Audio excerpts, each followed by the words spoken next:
Hey, what's up, everyone? Rob Balasabas here. Welcome to another episode of the Creators Corner here over at TubeBuddy. Really excited for this conversation today. We don't really talk about this very much here on this channel, but we're going to be talking about YouTube music copyright, licensing, all the stuff behind the scenes there, using commercial music. So if that's you, if you're trying to figure out how that works, and again, navigating your way through that, because that can be a tricky thing, especially if you're trying to monetize your channels, then we've got the perfect guest for you today. So I'm going to bring Paul Sampson, who is the founder and CEO of LICKD, which you guys see right there. And we're going to be talking all about his company, his business, and what they do to help creators out there. So I'm going to bring Paul in here in just 2 seconds. Here we are. Hey, Paul, good evening, afternoon.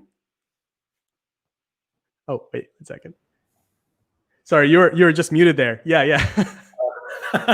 Afternoon. It's 4 o'clock over here. Yeah, in London. How's things? Awesome.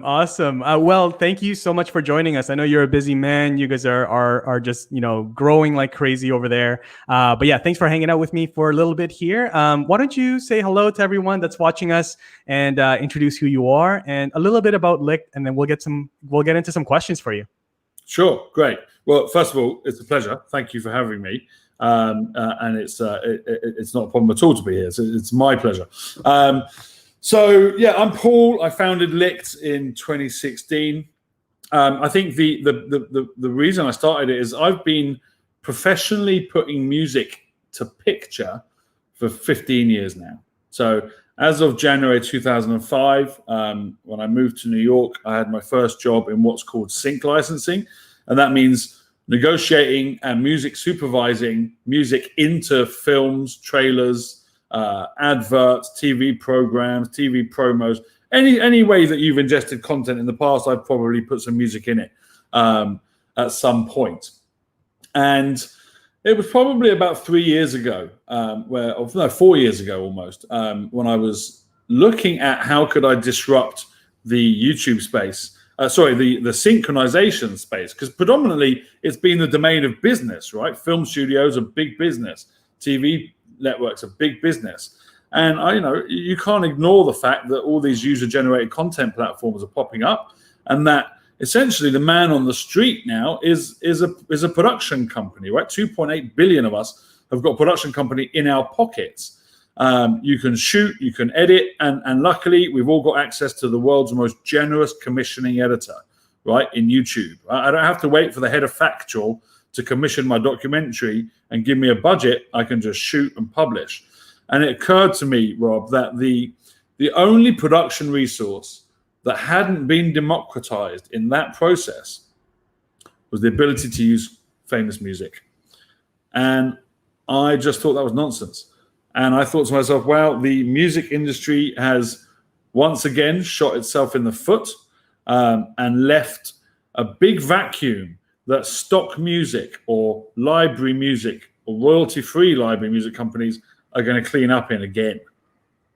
Now, that's not, it's a big problem to try and solve. And everyone told me that you'd never solve it because largely, historically, when it comes to adopting innovation, the music industry has only ever been slightly ahead of the Amish, right? So they're quite slow to embrace innovation, certainly digital innovation. So I decided that actually the opportunity in disrupting music licensing didn't lie with big business. It lay with being the first company to pivot licensing to a consumer-facing operation versus the exclusive domain of business to business. So I looked into it in some depth. I took the YouTube certifications. I spent days and hours in YouTube forums and Reddit forums about YouTube, and I saw thousands of creators, just like your audience and your users, posting threads that began with something like, hey, what's a copyright claim? I just got my first big video and Warner's stolen my money. And then hundreds of responses underneath going, rookie error, don't ever use commercial music. Use this stock music company or that stock music company. And A, I just thought that was unfair. B, I thought it was nonsense. And C, I thought I was the man that might be able to change it. So I left where I was working. Mm-hmm. I built a business plan. I went and found someone that had some money and had recently sold, importantly, for a lot of money a music rights business, because I needed someone who understood where the next opportunity lay, right? And that person gave me the money to start the business. And we spent 18 months building the software, building the technology. So for anyone that doesn't know, LICKD has built software that interacts with Content ID. So when you license a song from LICKD and Content ID tries to claim your video because it recognizes the song as being signed to a label, our software vouches for you. And we literally call the software vouch for that reason. And it says, "Oi, Content ID, this is legally licensed, hands off their money," right? Mm-hmm. So what we're trying to build here is Spotify for creators, right? That's the shorthand. One day, I want all the world's music available for all creators of all platforms to be able to come to that platform, pick their favorite song, buy their favorite artist, use it in their video, and still be able to monetize their content. I think that's fair. I think it's the way forward. I think and hope it's what everyone wants. And so that's LICKD. We're in the process of trying to build Mecca for music licensing. I love it, man. I love it. I love that you saw sort of a space that needed to be disrupted as well. You know, like a lot of, I mean, I try to learn from a lot of awesome, founders, and that seems to be a very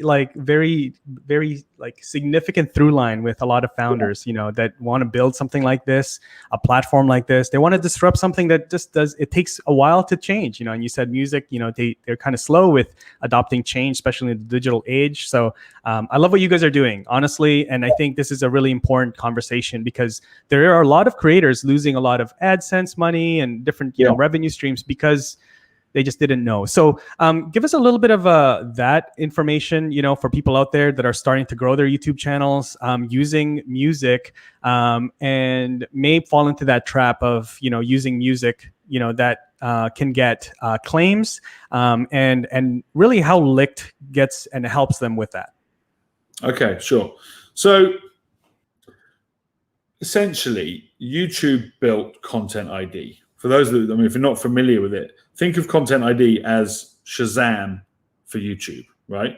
And what it does is, in order for YouTube not to get sued by the music industry, they were obliged, if they were to keep the protection they had under law, they had to provide the music industry with a tool that allowed labels to recognize when people were using their content, profiting from it on those platforms. And so YouTube built Content ID. And the unintended consequence of that, the intended consequence was that it gets the music industry off our backs, right? Because now they can start earning money from YouTube. But the unintended consequence of it was that because Content ID only offers either the creator or the label access to the same revenue pool, right? Only one of those two people can profit from the video. That you built an either-or situation. Now, if I started a YouTube channel, I wouldn't be monetizing, right? I could use any song I want. And the music industry will give me a copyright claim. But I'm not eligible to earn that money anyway, right? So it doesn't bother me. So the unintended consequence of that is that the influential part of YouTube, the creators, the partner program creators, the monetizing channels, they have all the eyeballs, right? 90% of views on YouTube come from the top 3% of channels. And so our argument to the music industry has been, look, you're used on television, right? You're used in film, but TV and content for Gen Z and millennials is almost entirely consumed online. And YouTube and other such platforms is television for that generation, and you're not being heard. And if you can convince the music industry, hey, look, you're making money out of YouTube, but you have locked yourself out of 2.5 million monetizing channels that have 90% of all views on YouTube, you're only monetizing 10% of the content or the eyeballs that you should be. And so what we've done is build a piece of software that allows both parties to benefit from the use of the music, right? So when you come to LICKD and you find a song that you want to use, it doesn't matter if it's signed to a label. You pay a license fee. And that license fee is on a sliding scale depending on the size of your channel, because the size of your audience directly impacts the size of your revenues, right? So roughly about 10% of what you would earn from a video, you can now spend with us on music. We'll split that money with the music industry, and you keep the 90%, well, 100% of your ad revenue, but you'll have upfront paid for about 10% of it for the right to use the music and still be able to monetize your content. Essentially, to boil this all down, Content ID presumes every time you use a famous song that you haven't licensed it. And it can presume that because there's nowhere to license it, right? What our software does is say, well, now there is somewhere to license it. And so on this song, because it's on LICKD, you've got a decision to make. Mm-hmm. Essentially, it just says, our software just says to your Content ID, hey, well, what channel is it that you found the song on? Well, it's Paul Sampson. Mm-hmm. And what's the song that you think you found? Well, it's this song by Noel Gallagher. Okay, well, it turns out Paul is a LICKD user, and Paul paid to license that song by Noel Gallagher. So don't claim that video. Simple as that. That's good. That's good. I like how you described it. You know, it's kind of like Spotify. You're sort of like the marketplace and connecting the creators or the consumers in this case with the music labels. And so my question is, my next question is, why have before LICKD, why have companies not been able to really tackle making copyright music available till LICKD has arrived into the scene? What was sort of the like? What's the thing that you guys solved that some other companies before you guys just couldn't? Because I know you guys have signed some really big major labels. I want to chat with you guys a little bit about that as well. But what was that thing that you guys were able to solve? I think there's two things, right? One was I refused to believe that people hadn't solved it because it wasn't possible, right? And there was a developer, a programmer that I worked with who was excellent. His name's Adam Nichols. And when we decided to look at this and took the API certifications, he more than me, it was me that pushed him to do it, but he more than me turned around and said, actually, there is a way of solving this. There is a way of automating claims release. And I think that because of the way Content ID worked, and because of how many partners you'd have to involve to solve this universally, everyone either A, just presumed it wasn't possible, or B, technically possible, or B, that there's no way you'd be able to convince such behemoths to be concerned at all about this size of market. I didn't suffer from either of those. I think the second thing was, so the developer solving that technically with software is the first thing, right? Not believing that it wasn't possible, finding a route to a software solution. The second thing is, I spent 15 years putting music to picture and was somewhat young enough, at least then, to understand that this was the future of content generation and consumption, and that I had enough experience of licensing music to know how to go about this, and also the sorts of deals the music industry had signed off on before. I knew intrinsically what their objections would be. I knew what our obstacles would be, and I knew what they had signed off on before in other technologies. And so when we built the software, we built the platform with as many of those issues dealt with as possible, to sort of, if you close off the nose and you push someone down a yes road, because I know what you're going to ask me and here's a consumer answer, then you don't leave them much room for maneuver.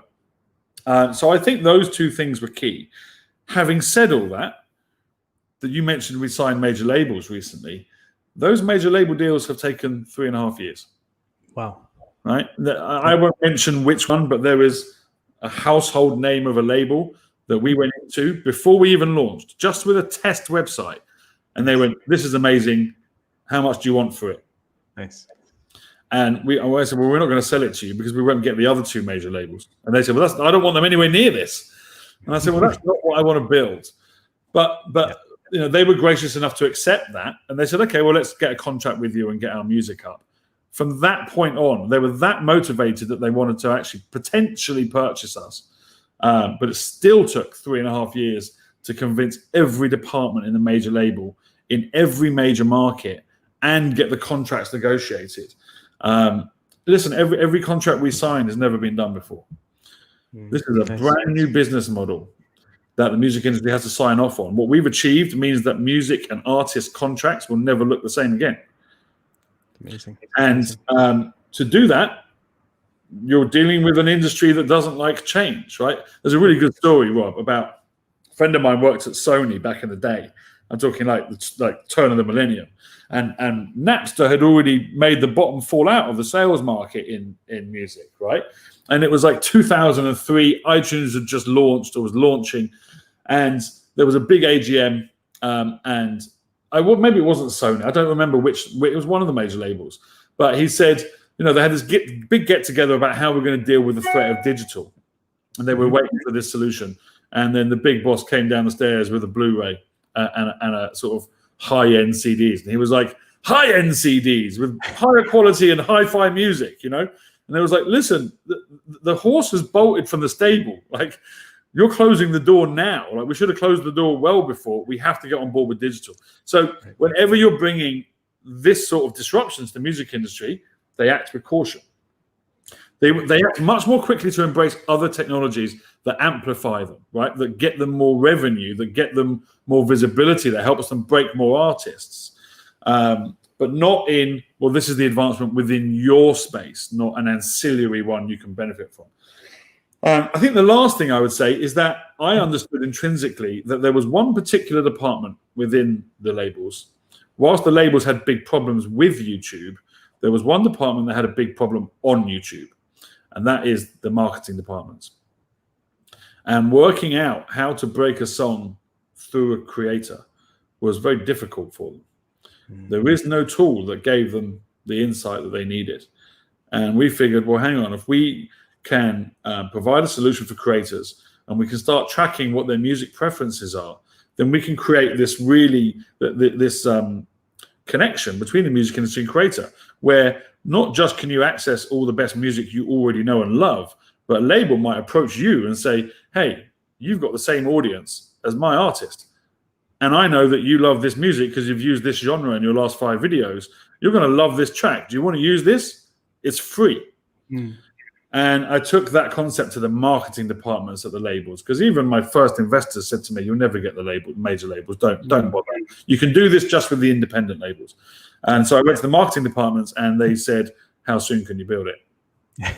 And the truth is, we are 3.5 years in and we haven't yet built it, because there's no point building it until we've got a big enough user base, right? But so that got us kudos and traction internally at labels, and they started like sort of waxing lyrical about us internally at the labels, and then we started to get some traction. That's amazing. That's amazing. Yeah. No, thanks for sharing that. We are getting a lot of comments, a lot of questions for you, Paul. So I've got a few more questions, but I'm going to put those aside because I want to answer all of these awesome questions here that everyone has. So some of them are about the industry. Quite a few of them are about LICKD itself, pricing and things like that. So let's just get into it. Is that cool? Yeah, absolutely. All right, let's do this. So everyone live, please drop your questions in for Paul. Busy man, but we've got him for a little bit of time here. So let's ask him all the questions here. So first from... before you start, I may well be a busy man, but there's nothing more important than the creator, right? I love it. All of this for creators. So I love it. I appreciate that so much. So first, Challenge ITV just says, from Facebook Live, admiring Paul to have the guts to face the music industry. It's a wild world. Definitely sounds like it. So kudos to you, Paul. Thank you very much. There's a question here. I'm just going to go down the list, guys. So again, I'm just going up the list here. Melody from Facebook Live. Does your music also copyright noises? I don't know what that means. Yeah. Maybe like sound effects, maybe? Is that what you mean? Right. Okay, so we don't copyright anything, but if it means do we represent copyright noises, we don't yet do sound effects. Okay. But without giving too much away, we will in the next 12 months be onboarding, let's just say, a raft of catalog that creators are more used to using. In a way that they are more used to using it, that may well include sound effects. That will be on top of the commercial stuff, the label stuff. Gotcha. I mean, look, I worked in production music, Rob, for many years, stock music. Right, it was my first job, and I did a deal to put stock music into Breaking Bad, right? Like before anyone knew what Breaking Bad was, and they did that deal with me because they wanted to know how much money they had left to license the hits, right? And there was something stock music does very well that commercial doesn't: action, adventure, fantasy, drones, comedy. You don't get that from Ed Sheeran, right? So, but the two they're very happy bedfellows typically in most productions. And the only sector in the world precluded, not allowed to use commercial music is the YouTuber. And I won't stand for that. And that's what we're changing. That's what you're changing. That's amazing. Catherine, you're not late. All good. Welcome. Perfect. I think this is one of your pals here. Matthew says, when are we hanging out again? It's been too long. So, hey Matt, how you doing, buddy? I know Matt's a brilliant time-lapse photographer. For those of you that don't know, nice. He is also a great guy, despite being Australian. So, so give him a shout out. He's at Matt Joes on most handles. Matt, the answer is as soon as you want, mate. There we go. No, I appreciate that. Awesome. So let's see here. There is a question from Challenge ITV again. Are the licenses worldwide or by countries? So every song on the LICKD platform is available worldwide. Worldwide. There you go. There's your answer. And they are available in perpetuity. There you go. Awesome. So listen, there are lots of arguments that we've had with the music industry on creators' behalves, right? I've had stand-up rows on behalf of YouTube creators in board meeting rooms at labels, trying to make sure that they understand how you put up content, the ephemeral nature of the audience on that content, that it happens in the first 72 hours for the most part, right? That we can't restrict territories because YouTube is viewed globally.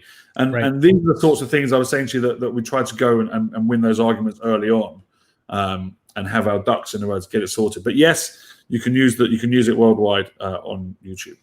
There you go. Awesome. There is a question about the LICKD pricing structure. So I'll let Paul answer this. But in the meantime, also I want to mention, I'm going to send your attention over to a link that I'm going to share in the chat. And this link, again, Paul and the team at LICKD was gracious enough to give us this link so that you can all get your first track for free and your second track for 50% off.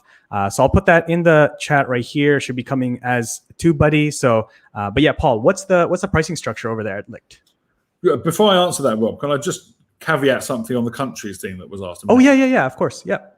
There are a handful of tracks that are not available worldwide, right? Where there's one or two countries removed, but it's only the country you're licensing from where that restriction applies, and that you don't have to worry about that as a user because you just simply won't see or won't be able to license that song. You won't get through the process, pay for it, and then find out later. It informs you that it's not available in the country you're in. But we're talking like 5 songs, I think. Okay. So like 99.9% of the songs are available everywhere. Yeah. Well, are you on the website now? You are, right? I am. Yep. Can you go to the homepage and I'll answer click on pricing. That's it. Click on pricing. Click on pricing. Yeah. No problem. And I'll answer that question. So what you're looking at, guys, is a rate card, and forget the dollar amounts at the moment. Below those dollar amounts are some numbers. The first one says 50K under $8, right? What those mean are that when you log into LICKD, when you create an account, our software analyzes your channel. It works out, on average, how many views you're getting per video. If, for instance, you're averaging 40,000 views per video, that's between 0 and 50K, right? In that instance, the cost to license a song would be $8. And it doesn't matter if that's a brilliant indie song you've never heard, or if it's John Newman or Noel Gallagher or XXXTentacion, right? Mm-hmm. It's the same for every song on the platform. It's another fight we had to win, but we won it, right? Mm-hmm. The point of these bandwidths is if you're averaging more and more views, you're averaging more and more revenue. And so this rate card scales at approximately 10% of estimated earnings as your channel grows, right? Mm-hmm. So that's it. If I wanted to license a song from XXXTentacion today, it would cost me $8 because I've got a tiny channel, mm-hmm. right? If PewDiePie wanted to license the same song, it would cost him $250. Yeah. Right. And that's because he's earning so much more than me. And that's based on the sort of the democratic music licensing blanket deals that exist for TV in Europe. And again, I knew they signed off on that. The bigger the channel, the more you pay annually for unlimited use of music. And this is the same sort of model. Gotcha. Now, if they download the song, can they use it in more than one video, or is this per video? It's per video. So per video. Even if you already have the MP3 because you downloaded it from a previous video, you still need to generate the license, right? Because what happens is we store licenses in your account against your channel ID. Mm-hmm. And each time we find the song in a video, we strike off that license, essentially. Gotcha. So even though you've downloaded it, you still need to get a license, even if you don't need the MP3. Gotcha. Okay. And that's what you want, guys. As a creator, that's what you want. You want that level of like transparency and that protection for yourself. So there you go. So that's the pricing structure. And again, there's a link there. Go check that out. You get the first track for free, and just start checking out LICKD. Now, if there's a follow-up question on pricing, because I know pricing, there's different nuances and different situations and scenarios for different creators. So if there's a follow-up on pricing, please let us know in the chat. We got Paul here, the main and the best person to answer those kind of questions. So, all right. So there's a next question here. Okay, sorry, 1 second. Pricing structure, and then there's another question here. Does LICKD only apply to YouTube or other platforms like Facebook as well? So good question. Can you, Rob, go to the top of the screen and click on search for me? Sure. Sorry, I'm not no worries. Demo here, but if you scroll down, can you search for rock at the top of the page? Yep. Top of the page, search. So in the search bar at the top. Yep. Rock.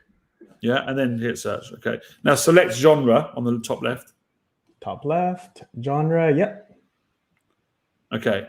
Now you've got your first results. On the right-hand side of your screen, you'll see you can reorder your results now by most popular on Spotify. Wow. Right. Cool. And then or by most popular on YouTube. Wow. Okay.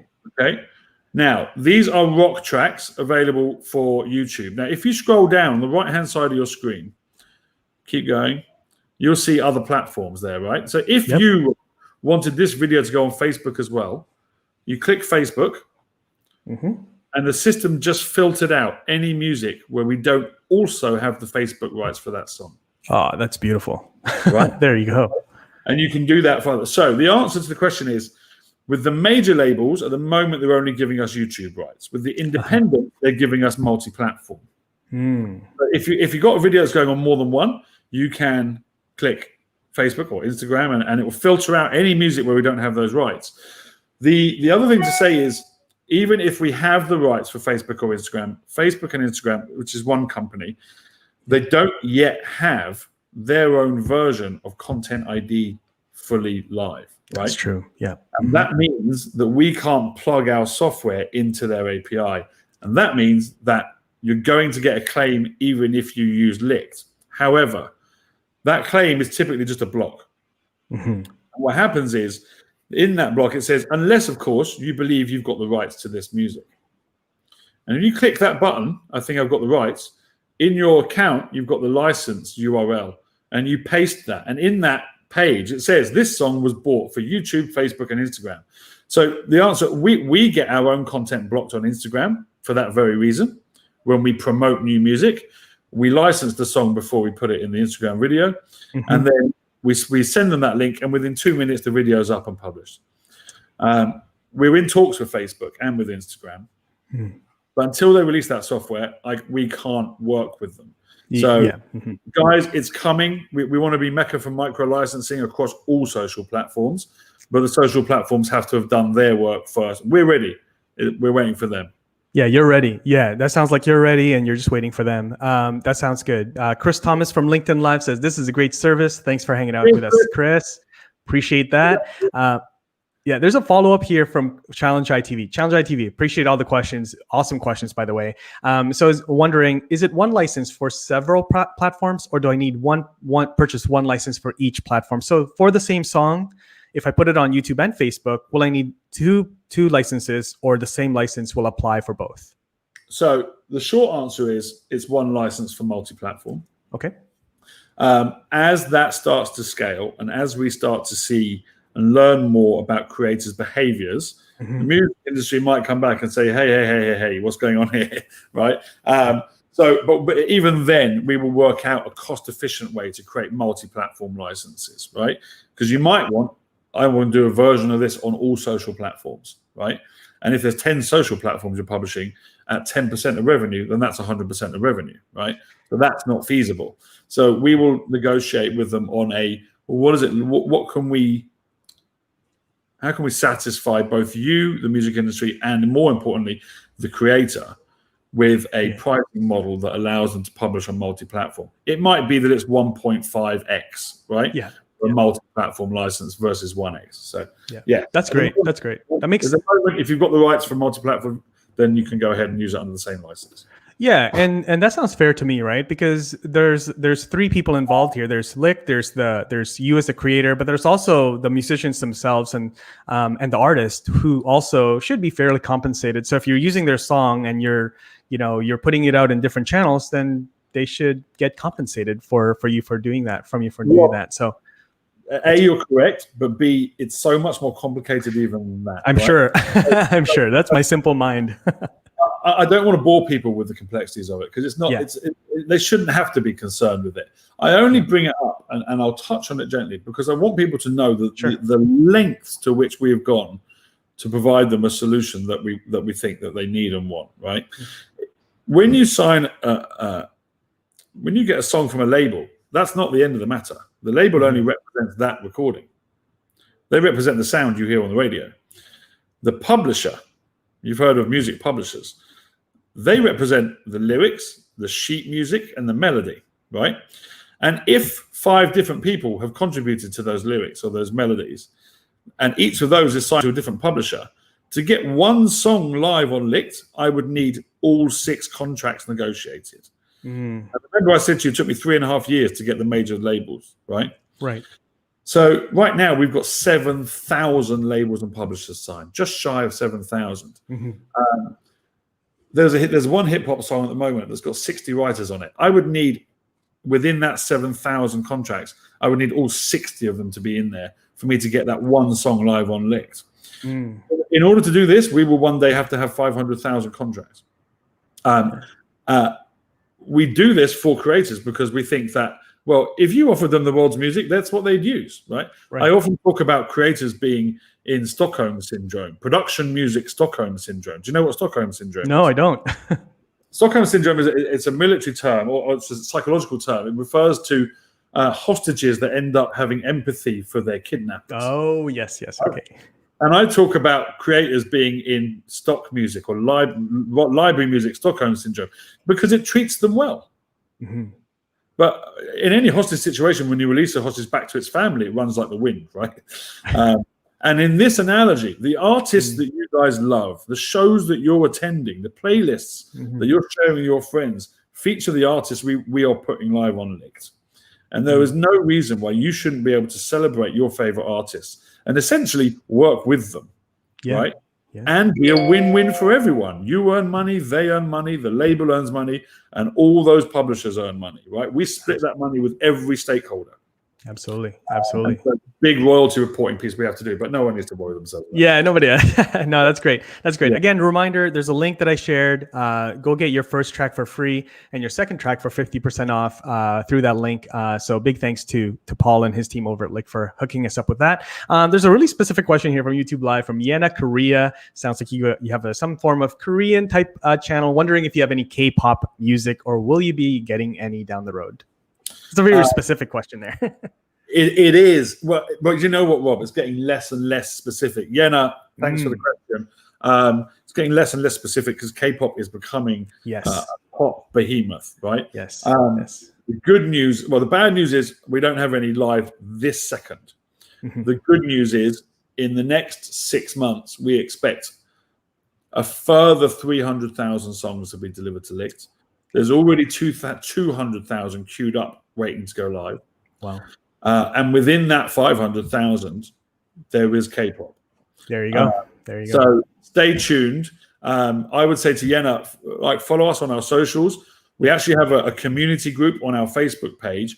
If you get involved in any of those, just stay in touch with us through those, and we can update you directly if you create a LICKD account.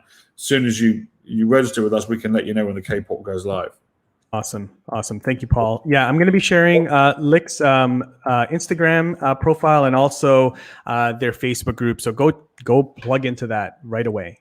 Sorry, Paul, you were going to say something there? No, I think I was done. Okay. Sounds good. Next question here.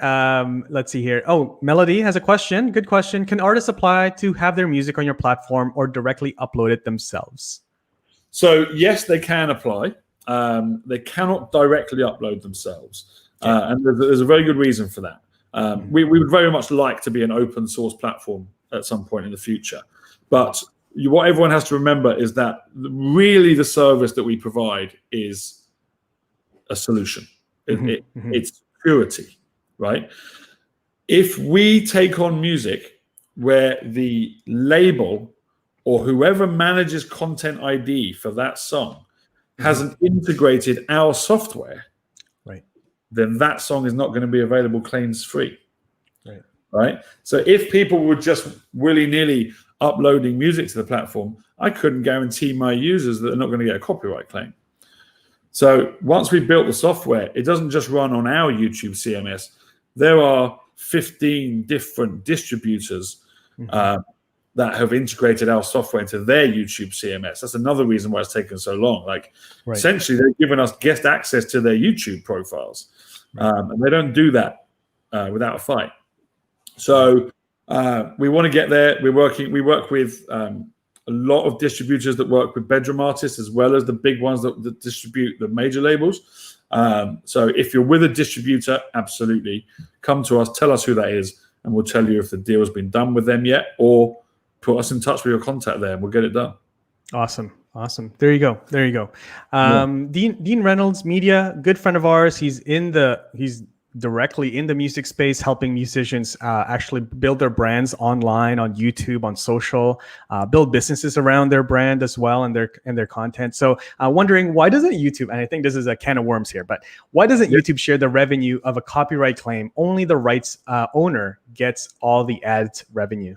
That's a great question. Good question, Dean. The answer is simple, because it hasn't been legally licensed. Right?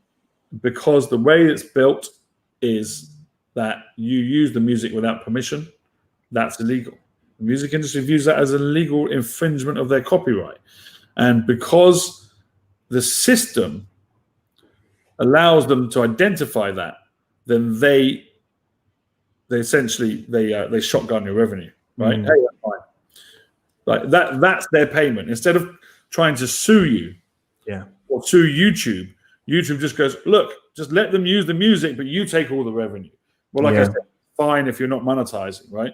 But it doesn't work for the creators. So, Dean, the answer, if there was a legal licensing solution, and that's what LICKD is, then essentially you are sharing in that revenue. Because what we're saying to you is, we think you're going to earn $80 from your next video, right? Pay $8 for the song. I'll split that with the music industry, and you keep the 80. Right? And that's how this is working. There are a few MCNs we're working with. One of them we're testing whether, all right, what if we let people with this MCN use it seemingly gratis, but then the MCN reports to us at the end of each month and says, here's 10% of all the revenue. And then we split that with the music industry. So there are different models that this might go to. This might end up being a subscription one day. But right now, the music industry has such distaste for YouTube that we had to go in with a licensing model, win their trust, win the catalog, and then try and change the way they do business. There you go, Dean. So hopefully that answers your question, Dean. That makes a lot of sense to me, just the way that works. Okay, we've got a couple more questions here. Daryl Stevens from Facebook Live. Does this licensing cover posting cover song performances? Daryl, you're not going to like me very much. Unfortunately, it doesn't. I think it will down the line. However, there is something, if you have a YouTube account manager or you contact support on YouTube, you can apply for something called an SRAV agreement, right? SRAV, SRAV, they call it. And if you are building up a sizable audience, there are music publishers that will let you enter into an SRAV agreement with them under certain conditions, and that will allow you to share revenue with that publisher. Bearing in mind, you don't need the label for cover songs because the label only covers the master recording. When you create a cover, you're creating a new master recording. That's your ownership, right? But the publishing, the lyrics, the melody you're covering, and the sheet music, there's the publisher that needs to enter into that with you. So unfortunately, no, not yet. Daryl, I think that down the line, we may say to them, hey, you get a lot more money from cover songs if you let people legally license it, rather than the few you're in these SRAV agreements with, right? This is all about scale. I'm saying to the music industry, you can't possibly do this yourselves, because if Daryl asked you to let him use a song for 50 quid, by the time your lawyer looked at his channel for 5 minutes, you're in negative equity, right? Your lawyer's charging 800 quid an hour, right? Yeah. So he's not going to do an agreement for Daryl. So we're saying to them, listen, everything that's high volume, low fees, you're missing out on revenues. You're killing out your artist fan base who just want to celebrate their favorite artists. Let us handle it. Let's make a win-win for everyone. But Daryl will get it soon, mate. Yeah, such a significantly, relatively a small fee to pay so that you can, again, monetize your content and all those things and avoid all the headaches of all the stuff, So, there's definitely a value to avoiding headaches. I know that for a fact. So, Rachel here from YouTube Live, thanks for hanging out with us. She says, I've made 15 dance videos on YouTube, all with copyright claims. If they are available on LICKD and she uses the song licenses, will my watch hours be counted retroactively? That's a good question. What's your thoughts there? Here's your question. So there's two things to say here. One, we don't offer a retroactive license, right? So if you've already got a video with a copyright claim, well before you knew about LICKD, and then you get a license for that song for your channel, it won't remove a copyright claim, for instance, that's been on there for 6 months, right? If we built the system to do that, the music industry would say to me, oi, you're going after money we've already started earning, right? They would cut my contracts, right? But going forwards, you would get no copyright claim on your video. So I think that covers the whole question, but it does, But there is a subsection of that which is relating to the watch hours.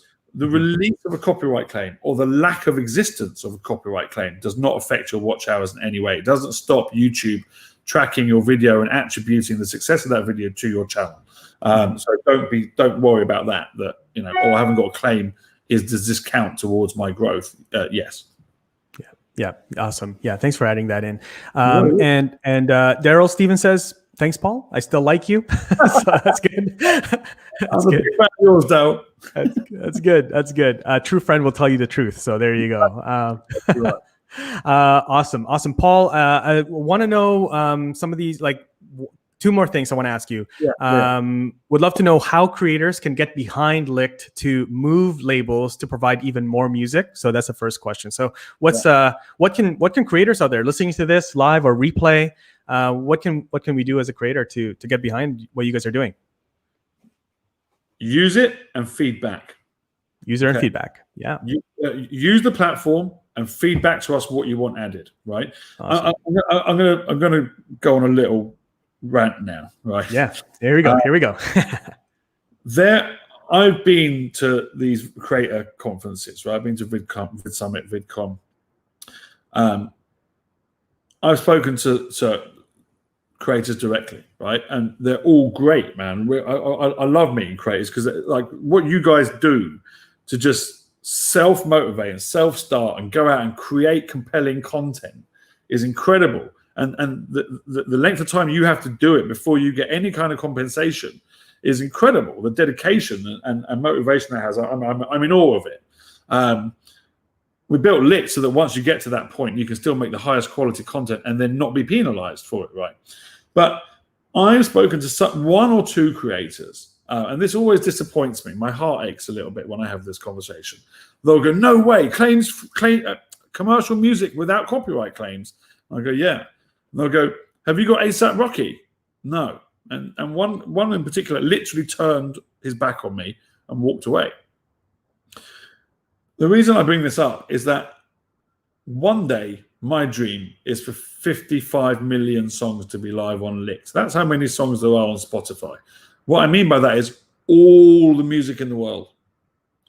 I want it all available for you without copyright claims.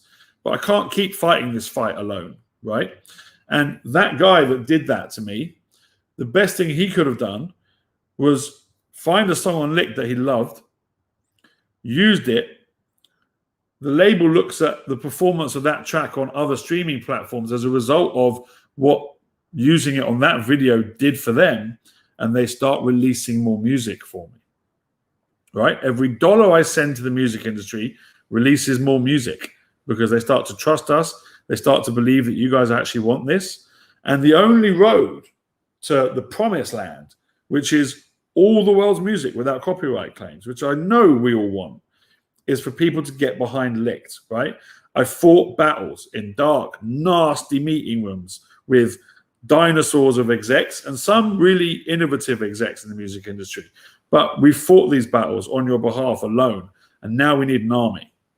Now I need every single person that wants to achieve that end goal so that copyright claims are banished forever, that you can create whatever you want with whatever assets you want and be rewarded and not penalized. That's where we all want to go.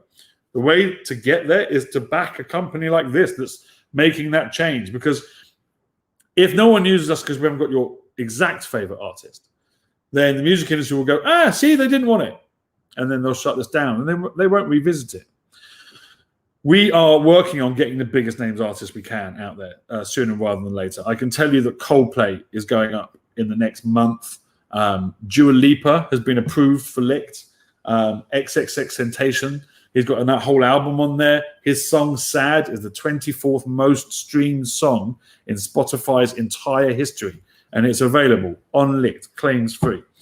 So, like I said, there's 2 to 3 million songs going to be delivered to us in the next 18 months, 500,000 we think by the end of the year. No one can offer you that, guys. Not even with library music, right? I mean, Epidemic's done a great job, but they got 35,000 songs. We put up 45,000 songs 2 weeks ago in one day.